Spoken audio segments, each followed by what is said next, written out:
अस्सलामुअलैकुम मिनवालो उम्मीद लरम چې تاسو ټول بروغ جوړی عزتمند مفتی سردار علي حقانی سے زوی نوې بیان راغلو په هغه کې داسې خبرې وکړي چې ټول خلک په جړا کړل د مفتی سردار علي حقانی سے زوی داسې کمی خبرې وکړي چې ټول په جړا شول راځي مینوالو موږ سره دا ویډیو اخر پورې وګورئ چې تاسو دا پوره معلومات نه خبر شئ کو څوک په دې چینل کې نوی مهرباني وکړئ سٹار کلیک در سره ضرور سبسکرایب کړئ او بر ټاله نشان ووهئ نور هر یو معلوماتي ویډیو به تاسو ته ډیره پسندتیا سره ملاویږي د مفتی سردار علي حقانی صاحب زوی داسې خبرې وکړې چې ټول خلک یې په جړا کړل عزتمند د مفتی سردار علي حقانی صاحب زوی دا بیان ورکړ چې زما په پلار باندې مخکې قاتلانه حمله شوې وه په هغې کې ډېر زیات زخمی شوی او په سینه باندې لګېدلی او اوس زما پلار په دره ادم هیل کې اکسیډنټ وکړو او په هغې کې شهید شو کوم کسان چې هغه سره په ګاډي کې ناست وو په هغې کې هم 3 کسان شهیدان شوي دي چې یو د مفتی سردار علي حقانی صاحب ورور او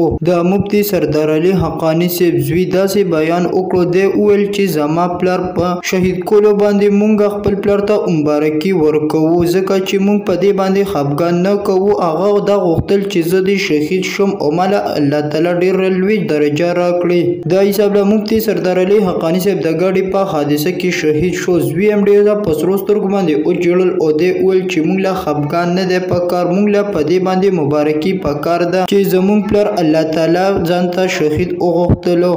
او د مفتی سردار علي حقانی سے اخیری دا خواہش ہو چې نہ جینے کا خواہش ہے اور نہ مرنے کا ڈر ہے صرف نبی پاک صلی اللہ علیہ وآلہ وسلم پر جان قربان ہے اللہ تعالی دی مفتی سردار علي حقانی سے په جنت الفردوس کې اعلی مقام ورکړي دا و زمونږ نننې ویډیو نورې معلوماتي ویډیوګانو لپاره په دې چینل کې اوسئ والسلام